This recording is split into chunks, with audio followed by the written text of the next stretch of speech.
Kalau yang kuliah itu bakal ngerasa susah sih kuliahnya, karena dia pasti bakal iri nih teman-temannya yang SMA udah kerja dan udah mapan tuh. Misalkan dia tentara atau polisi, udah dapet tuh umur kita sekarang nih, udah ngerasain gajinya gitu. Kita beberapa teman gue juga kasusnya yang dia mungkin gak ada kesempatan buat kuliah, tapi gue tahu cerita dia dan alhamdulillah tuh dia sampai sekarang memang survive-nya gila. Terus cewek lagi anak pertama, wah luar biasa. Welcome to the podcast Demon Ngobrol. Yeay, barengan mandi lagi di Demon Ngobrol.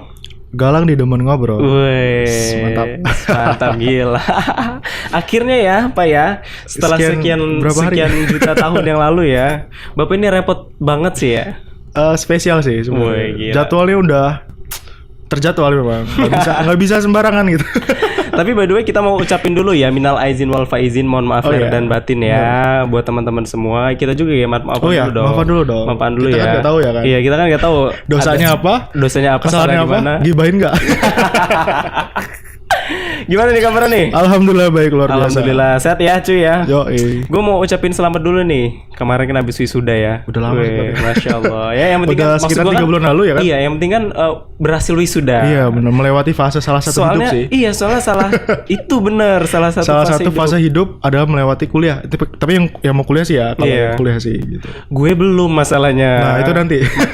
Makanya gue bilang selamat ya kan. Siap. Alhamdulillah akhirnya salah satu cita-cita orang tua kita semua, ya. Pasti semua itu orang tua, kakak, adik pasti semua sih pengen gitu kan. Alhamdulillah selesai wisuda. Kemarin cewek ya.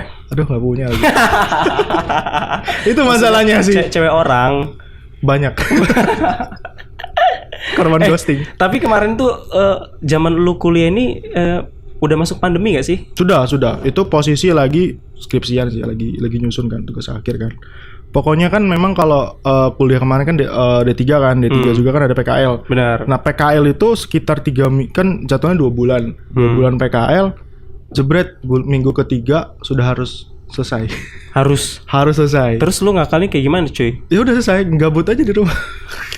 Maksudnya gini, kemarin PKL itu memang sempat galau kan. Cuman 3 minggu tuh, 3 minggu PKL selesai corona gitu. Udah nggak ada kegiatan, langsung nyusun. Kita kayak bingung aja. Nah itu kan, itu salah satu yang gua rasain juga cuy. Pasti. Ketika lagi kuliah kan, apalagi kita kan, lu kan D3, gua kan S1 nih kan. Banyak struggle-nya sih. Ya kan, belum lagi pandemi, nambah ini nambah itu, terus lagi ada tekanan yang mungkin karena kita ini udah semester tua yang tak kunjung selesai kan. Itu banyak struggle lah di situ. Mana lebaran ditanyain nih, kapan selesai? Iya. Apalagi kalau kita udah sering bawa pasangan gitu kan, bawa cewek misalkan. Iya, pasti. Kapan nih mau nyusul nikah? Kapan nih? Pikir dalam hati gue kelarin aja dulu kuliahnya ya kan.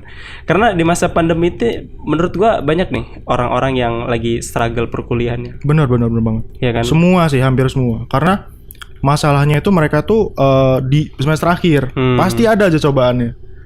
Jangankan semester akhir, termasuk yang baru masuk cuy. Iya juga ya. Ya kan? Bayangin. Mereka nggak ngerasain PKKMB. Tuh. Apa PKKMB? Apa PKKMB? PKKMB itu apa ya? Orientasi ya, MOS ya? Kalau tempat lu ya? Kalau tempat gue itu namanya Kulta. Kulta apa tuh? Kuliah Ta'aruf. Iya kalau di UIN kayak gitu cuy. Oh gitu kalau di UIN ya. Gak merasakan namanya itu kenalan sama teman baru. Tukeran WA itu gak kenalan. Sekarang tuh langsung dapat nomor WA malah. Enak banget ya. Gila. Kalau dulu itu kita itu usaha ya kan. Bener. Usaha itu susah banget untuk mendekat, membuat suatu hubungan pertemanan supaya hangat dulu. Pasti. Baru bisa masuk. Pasti ada modusnya pasti. Nah, si goreng campur uduk, bener. Setuju gak ada modus-modus kayak gitu? Sekarang kan susah. Tiba-tiba ngapain sih? Ini mau modusnya juga payah gak sih? Pasti. Payah itu lah. nanti kan udah ada di Zoom meeting. Pasti gitu kan jadwalnya kan? Iya bener. Yang lu rasain ketika menyusun skripsi nih, bukan skripsi siapa namanya? Sebenarnya sama sih, tugas akhir kalau cuman beda nama aja ya. Namanya apa yang lu rasain? Lu boleh lah sharing ke gua juga sebagai ya sedikit banyak pengalaman lu deh. Kalau gue bilang skripsi itu tugas akhir ya, itu tuh sama aja kayak nyiptain kue lah. Karena dibantu banyak orang sih ya. Bener. Lu nggak akan bisa ngerjain itu sendirian. Pasti butuh banyak support orang tua segala macam, itu pasti dibantu. Dan gue tuh ngerasa bersyukur juga kemarin sempat sekitar 3 bulan abis seminar itu gue tinggalin. Ngapain lo? Main. Nggak, maksudnya nggak ini aja dulu ya. Iya, kita nggak ini karena ngerasa kayak ya udah selesai gitu. Karena bingung kan. Satu, wisuda di pandemi itu bingung mau ngapain. Karena cuman sebatas ngemindahin toga kan. Mindahin toga, dan itu setelah lu wisuda. Maksudnya gini, kalau masih kuliah kan status lu masih mahasiswa nih. Benar. Tapi ketika wisuda lu status pengangguran. Iya, beban moral. Kan? Beban moral ya kan. Bener-bener beban moral. Bingung jadinya. Malah makanya, tambah ya kan. Makanya ya fase-fase itu yang bakal orang ngerasa bingung sih mau ngapain pastinya kan. Dia tuh memicu kreativitasnya di situ, yang akhirnya semua orang tuh di situ yang gue mau viral lah gitu, gue mau inilah pasti kan tuh kan. Bener. Dia bingung nih mau ngapain kegiatannya, pasti itu. Pasti itu. Iya bener. Satu kan kita bingungin setelah ini kita mau kemana. Benar. Terus yang kedua kan tambah juga bingung ketika ini udah kita bingung mau kemana setelah ini, ditambah betul. Kondisi sekarang kayak gini. Benar. Ikan jadinya cuman sekarang enaknya udah banyak udah divaksin ya, banyak orang-orang divaksin, udah mulai longgar lah. Lu udah divaksin belum? Belum sama sih. Takut sih sebenarnya. Takut berubah jadi tiran. Takut nggak bisa jalan lagi gue. Takut nggak bisa nendang taekwondo lagi gue.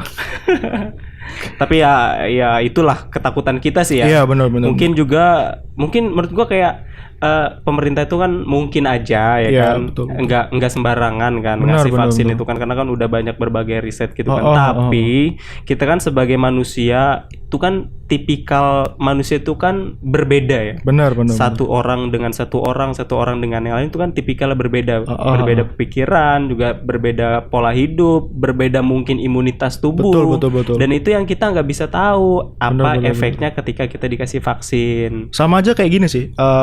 Kalau gue sih baru pertama kali donor darah sih waktu itu ya. Jadi kan nggak semua orang tuh mau donor darah nggak sih? Benar. Ya kan? Setuju. Bagi gue vaksin itu sama aja kayak lo tuh mau donor darah nggak gitu. Maksudnya konsepnya gitu ya. Iya. Lo berani nggak? Bener nggak? Setuju. Masalahnya kalau mau vaksin oke lah ya kan. Yeah. Cuman sekarang itu kan kondisinya kalau mau donor darah itu aja takut gitu. Apalagi mau divaksin. Benar.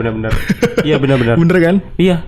Kayak pertama kali gue juga waktu pas donor darah kata gue, kan ditanya tuh sama dokternya ya. Kamu udah pernah donor darah belum sebelumnya? Gue bilang. Belum Pak. Oh yaudah nggak usah ngeliat jarumnya ya. Nanti kamu gak jadi donor katanya. Nanti aja kalau udah jarumnya nancep katanya. Boleh dilihat deh jarumnya. Oh yaudah akhirnya gue memberanikan diri. Gue tangan gue gini set. Udah. Kulit gila jarumnya cu. Panjang. Segede pena. Panjang. Gila kata gue. Iya bener kata gue. Psikologis gue terganggu kalau ngeliat jarumnya itu. Itu gue pernah pertama kali itu donor. Itu posisi lagi pandemi sih. Tahun lalu sekitar bulan Juni kayaknya. Itu ada orang minta donor darah gitu. Golongan darah gue kebetulan gitu, sama. Kebetulan sama kan. Dan itu pertama kalinya kan lagi pandemi kan. Harus pakai masker kan. Benar. Nah itu salahnya selama diambil darahnya gue pakai masker. Jadi kapan udah selesai gue langsung bilang, Mbak kok sesek ya? Kok pusing ya? Gue baru sadar masker nempel. Jadi kan namanya oksigen kan muter kan. Iya benar. Jadi apa ya? Harus ini langsung, ya, harus seimbang ya. Bener. Jadi langsung mbaknya bilang, Mas itu masker aja nggak dilepas. Ya saya mau mati protokol Mas. Balik lagi kita ngomongin soal fase-fase akhir perkuliahan. Ya kan banyak yang struggle kita bilang tadi. Betul. Karena salah satunya kita bingung memikirkan masa depan kemana, terus juga kayak kondisi sekarang itu harus seperti apa. Kira-kira menurut sudut pandang lu sih, ada nggak kayak sebenarnya kita ini harusnya kayak gimana? Balik lagi ya, maksudnya bingungnya ini gimana dulu sih? Kalau masa kuliah itu kan lu punya pengalaman banyak nih, ikut kegiatan apa segala macam, terus jebret mahasiswa akhir harus mikirin skripsi, harus mikirin judul, data belum dapat. Benar. Itu yang buat orang langsung fokusnya itu beralih ke skripsi. Makanya selama skripsinya itu dia nunda semua gitu loh. Maksudnya nggak punya teman segala macam. Akhirnya fokusnya ke situ kan. Sampai akhirnya dia baru sadar, kalau menurut gue sih ya, baru sadar kalau dia itu harusnya justru di masa-masa dia skripsian itu harusnya dia harus banyakin kawan. Menurut gue sih ya, harus banyakin main, harus banyakin kawan. Karena di masa-masa itu yang lu itu harus cari ide. Karena namanya skripsi ya menurut gue ya, lu udah selesai ya udah, wah hero-hero apa? Hura-hura doang selesai kan. Tapi kalau menurut gue sih ya, sebelum lu wisuda atau sebelum lu seminar itu ada apa ya bahasanya, ada silaturahmi lah ya bahasanya. Ketemu orang, gue mau ngapain habis ini, kegiatan apa gitu. Ya nggak sih? Iya. Jadi ada kegiatan apa sih mau ngapain? Jadi selama skripsian itu nggak melulu masalah skripsian aja menurut gua sih ya. Tapi harus memikirkan harus ada kegiatan karena sosialisasi bro. Kan namanya kuliah itu nggak cuman teori doang ya kan. Bener. Jadi selama kuliah itu harus kegiatan apa gitu. Ya minimal bantuin orang tua lah di rumah. Bantuin bersih-bersih lah palingan. Ikut Karang Taruna ya gitu palingan gitu. Kalau lu tipikal yang mana? Yang apa itu? Dari yang lu ceritain tadi. Karena dulu sih ya kemarin itu sempet stuck lah ya, nyusun tuh pasti stuck kan. Itu gue malah kayak ngikut kegiatan segala macam, kayak kita tahun lalu ya ada donasi kita ikutin bareng, terus diajakin kawan itu kayak freelance lah bahasanya, ngikutin kawan kerja sampingan gitu sampai ke Liwa itu sekitar 2 minggu itu. Ya ikutin kayak gitu aja kegiatan. Kalau di S1 atau apa itu namanya magang ya, atau ngapain lah bahasa lupa itu. Intinya cari kegiatan sih selama skripsi itu, jangan monolog ngurusin skripsi gitu. Karena nanti lo bakalan berhadapan sama dosen yang janjian tanggal jam segini ya. Oh, maaf nggak bisa, bapak lagi sibuk. Pasti sakit hati. Bener. Itu pun yang gue rasain cuy. Terus ganti jadwal. Ya, terus kalau gue nih ya, kalau gue adalah tipikal orangnya kadang suka nggak nyambung dalam hidup gue ya. Gue ngerasa kok hidup gue ini kayaknya nggak nyambung cuy. Gue kan untuk informasi aja nih, gue tuh kan kuliah jurusannya hukum ya. Betul. Hukum yang di UIN tuh namanya hukum keluarga Islam yang notabene-nya adalah ngurusin tentang perkara rumah tangga, perkara keluarga dalam perspektif hubungan suami istri dalam Islam gitu ya. Tapi kegiatan-kegiatan yang gue ikutin, kegiatan-kegiatan yang gue jalanin, kegiatan-kegiatan banyak yang gue pelajarin di luar itu yang nggak nyambung. Jadi ketika gue menyusun skripsi, gue sedikit kesulitan. Karena apa? Gue nggak ada jalur untuk referensi cuy. Oh iya betul. Satu, gue ini tipikal orang yang kupu-kupu. Kuliah pulang. Karena gue ngerasa kayak teman gue di kampus kok entah, gue nggak bisa nyalain temen gue sih. Iya benar. Entah guanya mungkin nggak nyambung dengan gaya-gaya pertemanan mereka. Beda frekuensi mungkin. Entah mungkin mereka ngelihat guanya kayak gimana. Nggak ngerti ya. Jadi tapi balik lagi ke skripsi tadi ya, gue ngerasa kesulitan karena gue kadang suka menanya temen tuh, ya teman kadang suka acuh tak acuh, tapi ada beberapa temen yang mau ngomong gue. Dan memang itu cukup dekat juga dengan gue temen itu. Pasti. Gue punya istilahnya temen dekingan lah. Ya, di antara teman harus ada itu. Kan banyak tuh temennya kan. Karena kan nggak semuanya bisa support kita sih ya. Gue punya ada satu cewek, akhirnya dia bisa mau ngebantuin gue walaupun ya dia sekarang udah kerja, jadi dikit-dikit lah. Karena kalau dia punya waktu, gue sharing ke dia kayak gimana. Karena kan belajar dari pengalaman dia juga kan, dulu dia skripsi kayak gimana, gue juga harus ngikutin gitu kan. Yang lu bilang tadi, kita nggak bisa sendirian karena gue ngerasa sendirian pahit cuy. Karena gini cuy, bagi gue ya, karena dari zaman maba sampai mahasiswa akhir itu temen tuh bisa banyak di awal, banyak banget. Tapi nanti fasenya lo bakal ngelewatin fase di mana temen itu bakal hitungan jari. Gua ngerasain banget tuh. Itu di mahasiswa akhir. Benar. Itu pasti tuh. Kok teman-teman gua kemana ya? Itu pasti tuh. Makanya dari situ aja ya harusnya bersiap sih. Jangan ngerasa itu kan eksternal, bagi gua eksternal. Benar. Ya. Lu itu fokus lu cuman masalah skripsi lu. Lu gak usah mikir, gue nanti sidang gak ada temennya lagi datang. Ya sudah, biarin aja. Gak apa-apa. Satu, cari teman yang memang ngebangun lu, yang ngebangun skripsi lu segala macam sampai akhirnya lu bisa selesai. Itu aja, itu teman yang benar-benar teman tuh. Tapi kita, maksud gue kayak gini ya, disclaimer dulu ya, kita ngobrolin kayak gini bukan berarti kita tuh nyalain teman kita ya. Bener ya. Bukan berarti bukan berarti kita nyalain teman kita. Teman kita itu tipikal orang gini-gini, enggak. Bukan. Tapi kan kita ngobrol kayak gini ya, gue juga sadar gue seperti apa di luar sana. Orang-orang lain menyikapi gue seperti apa. Mungkin yang lu bilang tadi, ada beberapa teman yang nggak sefrekuensi sama gue. Iya, itu kan, tuh fase itu fase seleksi alam. Benar, setuju. Apalagi kan sekarang udah makin tua ya, udah makin bertambah umur ding, sebenarnya bukan tua ya. Fase pertemanan semakin menipis ya kan. Apalagi udah mulai masuk dunia pekerjaan. Asli itu kerasa sih. Gue udah mulai bekerja. Dan itu kerasa dunia pekerjaan itu lebih kejam sih dibanding dunia perkuliahan. Bukan lebih kejam dari pembunuhan juga sih. Bisa jadi bunuh-bunuhan juga sih. Bener-bener, cuman kan gak berdarah. Hati yang berdarah. Gak kerasa tapi nyesek. Tapi anyway, lu udah mulai masuk ke dunia pekerjaan nih sekarang ya? Sudah. Udah wisuda ya? Udah langsung dapat. Alhamdulillah sih. Dulu karena gue gini sih, punya prinsip kalau ya tergantung sih ya. Kalau gue berprinsip dulu, gue harus kerja dulu baru wisuda. Jadi kerjanya itu bukan yang ya apapun ya kerja itu ya. Kerja dulu baru wisuda. Karena satu supaya nggak jadi nyinyiran tetangga. Benar. Ya kan. Kadang kayak udah lulus ngapain sih di rumah aja gitu kan. Pasti ada rasanya kayak apa sih diomongin tetangga terus ya kan. Cari kegiatan aja di luar. Iya benar. Makanya dari situ gue punya prinsip, udahlah gue kerja aja lah dulu sebelum gue wisuda. Akhirnya alhamdulillah doa gue terkabul sih. Alhamdulillah. Jadi wisuda ngerasa senang aja gitu kan. Gue udah kerja gitu kan, nggak dinyinyirin sama tetangga. Benar. Nah yang lu bilang tadi dunia pekerjaan itu lebih apa?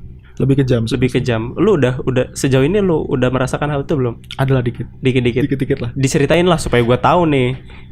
Yang pasti sama sih, nggak jauh beda sama kalau dulu di zaman kuliah kan, kalau ikut ke kegiatan kan UKM organisasi itu kan ada yang penjilat lah bahasa segala macam. Itu pasti tetap ada. Dunia pekerjaan masih ada sih.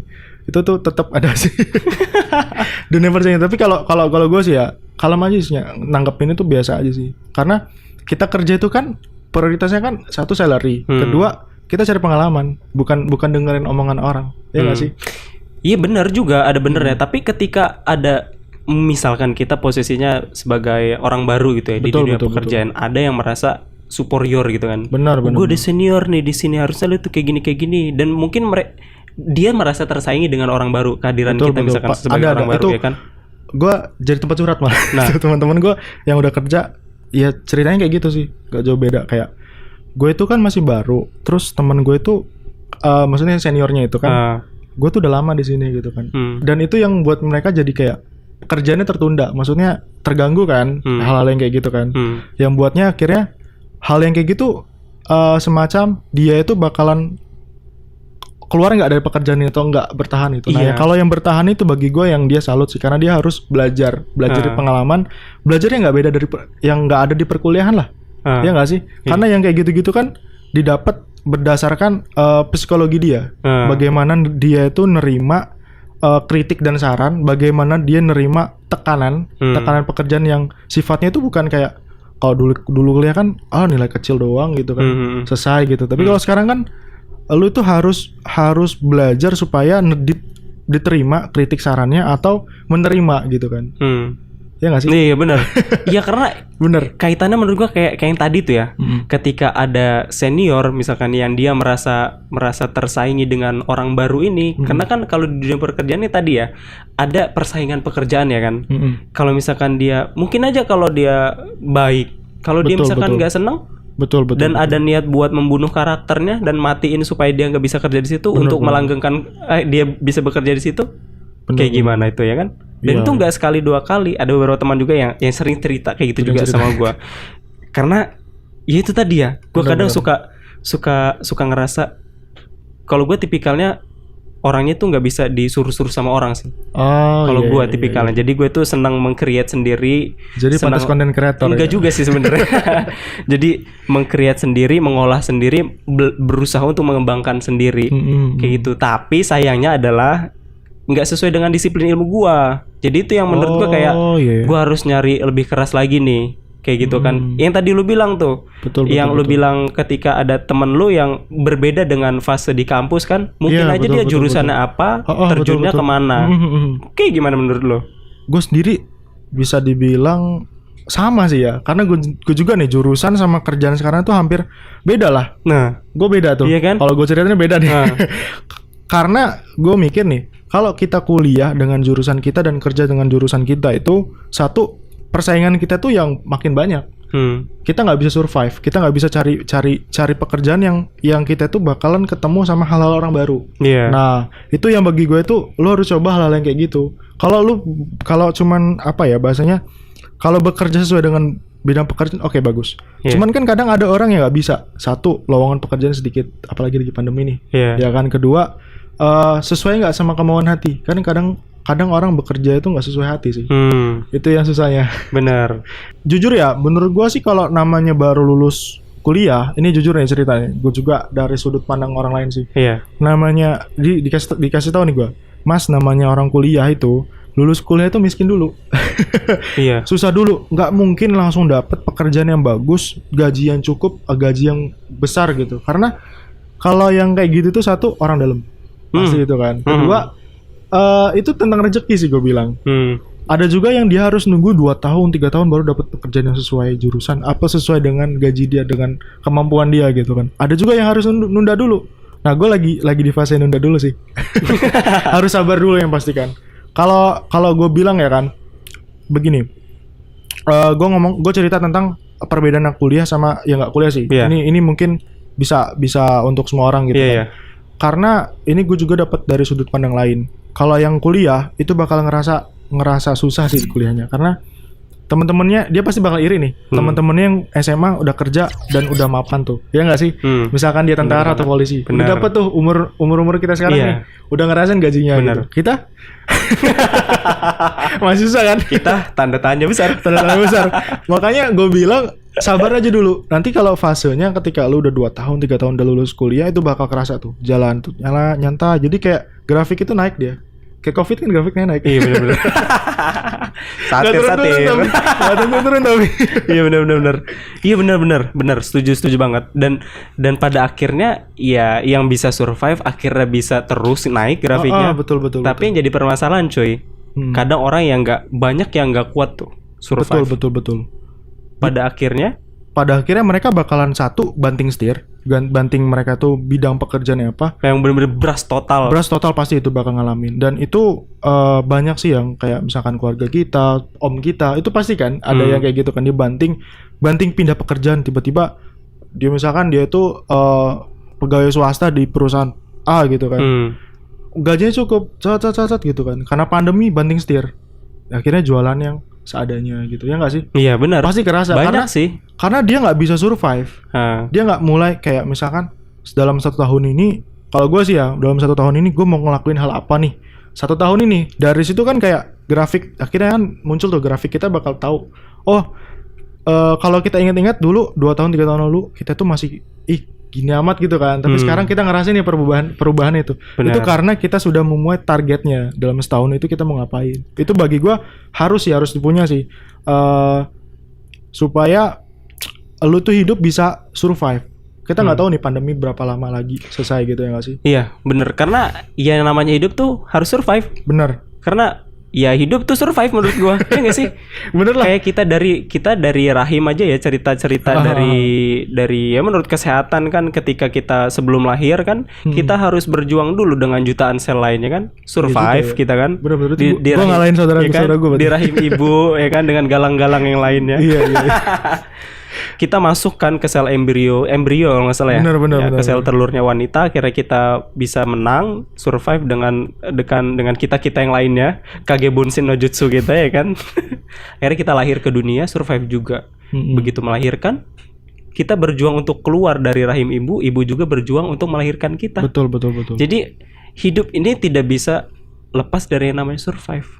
Karena life is survival, bro. Woi, so ibat gua. Kayak gitu. Nah, balik lagi nih, kita ke pendapat. Gua mau tahu pendapat lu perihal yang tadi, ketika ada orang yang menjalankan sesuatu pekerjaan misalkan ya, tapi dia karena nggak ada pilihan lain, tapi dia harus melakukan itu tapi dengan setengah hati. Kayak gimana? Banyak nggak? Banyak, udah pasti banyak. Menurut gua banyak ya, karena gini. Ada banyak kasusnya gini, dia itu jurusannya apa, kerjanya apa gitu kan. Pasti kan gitu. Bener. Kan. Menurut gua sih selagi lu nyaman dengan pekerjaan lu, ya lakuin aja. Karena gini, dalam dunia pekerjaan itu menurut gua sih ya, dalam dunia pekerjaan itu satu, lu tuh harus perhitungan dengan salary, gajinya sebulan berapa, lu dapat apa aja di sana gitu. Kedua, nyaman nggak sama lingkungannya. Kalau dari 2 itu aja udah cukup, udah itu aja gitu kan. Menurut gua sih ya. Tapi kalau udah kayak yang ketiga, kayak poin ketiga itu akses dari rumah ke tempat kerjanya itu jauh apa enggak gitu. Itu harus tuh yang diperhitungin. Makanya dari situ selama untuk dapetin apa ya bahasanya ya pastikan kalau udah lulus kuliah kan, satu miskin ya, kita nggak punya apa-apa ya. Bener. Kan. Kita butuh pekerjaan kan. Seenggaknya diajakin nongkrong ada duit lah. Iya. Saya kalau ya jangan kan nongkrong, untuk berangkat ke tempat nongkrong bisa beli bensin sendiri. Nah, itu tadi. Karena di umur sekarang satu, minta duit ke orang tua aja nggak mungkin dong. Pasti malu dong, ya kan. Nah, bagi gua lu tuh jangan gengsi sih, menurut gua sih ya. Jangan gengsi dengan pekerjaan yang sekarang, yang lu lakuin sekarang itu jangan gengsi, karena kita nggak tahu sih. Ternyata pekerjaan itu sekarang yang buat kita tuh mapan ke depannya, ya nggak sih? Kita nggak pernah tahu kita nggak pernah tahu karena di zaman sekarang ini kan disrupsi nih, zamannya milenial, zamannya digital, yang dimana-mana kayak kita tuh tahu nih ngerencanain banyak hal, kita bakal begini. Kita nggak tahu sih rencana Allah itu, rencana Tuhan itu kayak apa, kita nggak tahu sih. Kita ditempatkan di tempat yang seperti ini tuh apa sih dasarnya gitu, kenapa sih ke depannya, itu kan kita nggak tahu sih. Bagi gua sih ya, lu harus bertahan, harus survive sebelum, karena namanya orang bekerja ya cari pengalaman dulu kan. Untuk awal ya. Untuk awal kan. Di awal aja lu ngerasa malas, nggak betah dengan kerjaan sekarang, gimana nanti lu dapat pekerjaan lebih yang gajinya udah puluhan juta, iya nggak sih? Iya, karena ya itu tadi, ketika kita bekerja, ya ini karena gue belum bekerja juga, tapi gue sempat dengar juga sama beberapa ya motivator yang kita lihat di YouTube gitu kan. Betul. Semakin tinggi kita gaji, itu kan semakin besar tanggung jawab kita kan. Betul. Semakin juga resiko. Semakin besar juga risiko yang harus kita hadapin. Kalau kita nggak kuat dengan itu, ya matilah kita. Betul. Balik lagi ke orangnya sih. Ada yang kayak gitu kan bisa mengalahkan segala cara ya kan. Yang di situ idealis dia itu ya udahlah, kayak ibaratnya udah ACC aja tanda tangan ini untuk si A gitu agar cepet. Biasanya kayak gitu kan di proyek-proyek sih. Kan. Biar cepat selesai proyeknya segala macam. Akhirnya yang kayak gitu cikal bakal korupsi itu, yang kecil-kecilan. Nah itu. Yang bagi gua yang kalau mahasiswa kan pasti idealis kan di awal kan. Udah ketemu itu pasti susah dia. Dibenturkan dengan idealis dia yang gua nggak mau yang kayak gini-gini lah kerjaannya lah. Dengan ketemu yang kayak gitu, nah lo bingung kan? Butuh duit juga. Di situ lah ujian sesungguhnya. Iya, ujian sesungguhnya di situ. Iya, ujian sesungguhnya di situ. Ya kita nggak pernah tahu, balik lagi. Benar, kita nggak pernah tahu ke depannya kayak gimana. Kita nggak pernah tahu nanti bakal jadi seperti apa. Betul. Ya kan, karena yang harus kita pegang ya, menurut gue ya, yang harus kita pegang adalah itu tadi. Kita harus kuat dengan apa yang udah kita pegang. Maksudnya gini, kita kalau misalkan prinsip hidup. Kalau kita udah lemah dengan prinsip hidup kita, ya bagaimana kita mau? Betul. Makanya menurut gua sih bagi gua ya, jadi kalau gua bisa bilang itu perbedaannya orang kuliah sama gak kuliah tuh satu dari prinsip hidup. Masih dari satu prinsip hidup. Dia tuh pegang prinsip hidup seperti apa gitu. Itu menurut gue sih ya. Dan kalau sudah pegang prinsip hidup, ini nggak berlaku lo yang kuliah atau nggak kuliah atau bekerja. Kalau lo nggak bisa megang prinsip hidup lo, ya lo bakalan ngikutin arus. Iya, maksud gue kayak prinsip hidup bisa mungkin semua orang punya, tapi betul, seberapa teguh dia punya, dia bisa megang gitu kan. Itu yang bedain ya apa ya, orang kuliah atau enggak kuliah. Tapi ada juga ya kayak orang yang enggak kuliah, dia pengalaman hidupnya udah campur aduk. Betul. Kan? Udah banyak lah gitu pengalaman hidup dia, akhirnya dia bisa megang untuk prinsip hidupnya. Gue harus kayak gini nih dan gue harus kuat. Itu ada juga karena beberapa teman gue juga kasusnya yang dia mungkin nggak ada kesempatan buat kuliah. Betul. Tapi gue tahu cerita dia dan alhamdulillah tuh dia sampai sekarang memang survive-nya gila. Terus cewek lagi anak pertama, luar biasa. Dan dia bisa sampai sekarang itu kayak gue proud ya sama dia ya. Dia akhirnya bisa membanggakan kedua orang tuanya tanpa harus kuliah tuh ya. Tanpa harus kuliah. Betul. Dia bisa nganyomin adik-adiknya. Dia sekarang juga udah punya properti sendiri. Luar biasa, keren banget. Gue kalau ngobrol sama dia deep banget sih. Ada tuh kawan gue. Karena gini sih bagi gue ya, setelah gue ngerasa udah selesai kuliah nih, sebenarnya bukan gelar nih ya. Menurut gue bukan gelarnya yang prestisius nih. Bener, setuju. Karena lo bilang tadi kan, lo jurusan sama yang sekarang aja beda nih kan. Bagi gue setelah kita dulu pasti ngerasa, gue pengen kuliah begini-begini. Tapi di akhirnya lo sadar, kuliah itu sebagai tempat lo cuma belajar. Setelahnya lo bakal ngadepin kehidupan yang pada akhirnya lo bakal tahu kehidupan sesungguhnya seperti apa. Dan itu nggak berlaku sama orang yang kuliahan gitu kan. Setuju, benar. Karena satu lagi yang kalau kayak lu bilang tadi adalah perbedaan yang kuliah sama nggak kuliah ya. Tadi betul. Prinsip hidup. Terus yang kedua, gue bilangnya itu daya analisis. Nah, iya betul. Orang yang kuliah sama yang nggak kuliah itu daya analisisnya itu menurut gue beda banget. Pasti beda. Dan gue ngerasa perbedaan gue yang SMA sama sekarang itu pasti beda. Daya analisisnya beda. Gue nggak satir nggak ngomongnya kayak daya analisa SMA nggak begini gitu. Nggak juga. Bedanya mereka tuh mereka kerja nih misalkan ya. Mereka tuh dengan keadaan itu dan mereka jadi survive-nya di dunia pekerjaan itu. Iya. Gitu. Kalau kita kan dimomong sama dosen kita ya kan, dapat studi kasusnya seperti ini, akhirnya kita bakal sadar nih. Tapi kan itu sebagai teori. Setelahnya baru kita tahu nih, oh ternyata begini ya dosen ngajarin ya. Iya. Gitu. Akhirnya kan ada yang harus kita pikirin kan. Benar. Oh, ternyata kayak gini ya. Dunia kerja susah, Bro. Ternyata harus kayak gini ya kan. Benar. Ternyata semua ya kan. Benar, ternyata semua. Jadi jadi kalau bisa dibilang lu dapat nilai A itu ketika dunia kerja tuh belum tentu. Belum tentu lu bakal bisa berhasil gitu kan. Benar. Ya kayak gitu sih. Pada akhirnya juga ternyata ya kan. Ternyata kita sudah masuk ke menit yang akhir. Oh iya juga.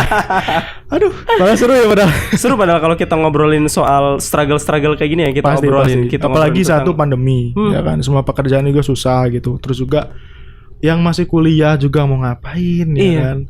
Banyak lowongan pekerjaan sedikit. Terus nih kalau yang PNS nih, mendaftar PNS juga lagi bingung nih. Lagi bukan apa enggak? Iya bener. Orang tua nyuruh udah kamu daftar PNS aja gitu.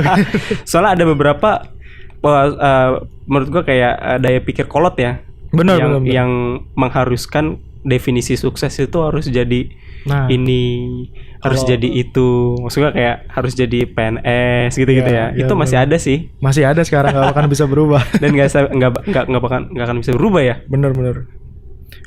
Kalau gue sih gini ya, memang orang tua gue bilang kan, udah kamu daftar PNS aja gitu kan. Cuman bagi gue tuh karena gue sekarang bidang pekerjaan kreatif, di bidang desain segala macam, di bidang konten kreator juga sih gue ngurusin di perusahaan itu, gue ngurusin jadi konten kreatornya. Bagi gue itu PNS nggak PNS itu atau lolos nggak lolos ya, bagi gue itu bonus sih. Bonus pada akhirnya nanti ya. Pada akhirnya. Karena bagi gue, lu bekerja itu sesuai hati nggak, sesuai dengan kemampuan lu nggak. Kalau misalkan kemampuan lu bisa ke sana, berarti memang Allah itu nakdirin, Tuhan itu menakdirkan lu tuh jalan di sana. Tapi kalau nggak ke sana, ya udah jangan stres. Karena ada banyak kasus yang dia itu nggak bisa daftar PNS, stres berkali-kali ya nggak sih? Karena sekarang zamannya cepat viral. Iya, benar. Iya benar tadi memaksakan kehendak. Tapi tidak sesuai dengan kemampuan. Betul. Dia akan menghalalkan segala cara. Benar. Pada akhirnya dia gagal dan drop down segila-gilanya. Itu itu sih tadi yang gue bilang tadi. Ini gue dapat banget nih kalimat lo terakhir. Yang penting lo bekerja dengan sesuai passion lo. Iya, satu. Dan bisa ada profit ya di sana. Jadi begini. Nyaman. Gue tarik lagi. Bukan berarti lo bekerja sesuai passion ya. Satu, lu bekerja sesuai dengan kemampuan. Kemampuan. Gak mungkin kita sesuai passion. Kalau passion lu sendiri aja nggak bisa gini. Passion lu itu kalau nggak bisa menghasilkan buat apa? Gitu. Iya benar. Cari sesuatu yang memang bisa kemampuan lu dan itu kemampuan itu lu bisa menghasilkan baru. Lanjutin aja gitu. Iya benar tadi maksud gua kayak kemampuan gitu. Betul, bukan kalau takutnya passion salah tangkap aja. Iya gitu. Benar. Jadi kalau lu kerja nggak mampu ngapain lu kerjain? Benar itu banget itu. Iya kan? Akhirnya ngejoki dengan orang, kita cuma numpang nama doang. Gua kerja di sini nih, tapi lu nggak ada kemampuan yang bisa lu kerjain ya kan? Lu nggak mampu. Itu pasti zaman kuliah. Iya. Tugas besar tuh. Kayak gitu. Jadi bekerjalah sesuai kemampuan. Benar. Terutama akan lebih bagus lagi kemampuan lu itu bisa menghasilkan sesuatu yang bisa buat lu hidup. Ya, dan jangan pernah berhenti belajar sih. Karena belajar itu kan gak cuman sesuai buku ya. Lu belajar ngobrol segala macam tuh kayak ya lu udah belajar gitu. Dan itu tadi jangan pernah berhenti belajar, terus belajar. Gitu aja. Sip. Thank you banget, Bro. Udah mau sharing di sini, lebaran di sini, lebaran di sini ya. Mudah-mudahan halal ya. halal. Mudah-mudahan nanti ketika lu ada waktu kosong lagi kita bisa sharing di sini ya. Bener. Gua menunggu kehadiran lu selanjutnya untuk tahu cerita-cerita lu nanti pasca udah cukup lama di dunia pekerjaan. Saya butuh waktu sih. Iya. Siap, thank you banget. Oke, teman-teman udah nonton sampai habis. Buat teman-teman yang udah stay tune sampai habis, gue ucapin makasih banget. Dan sampai ketemu di episode Demen Ngobrol selanjutnya. Bye bye. Thank you semuanya.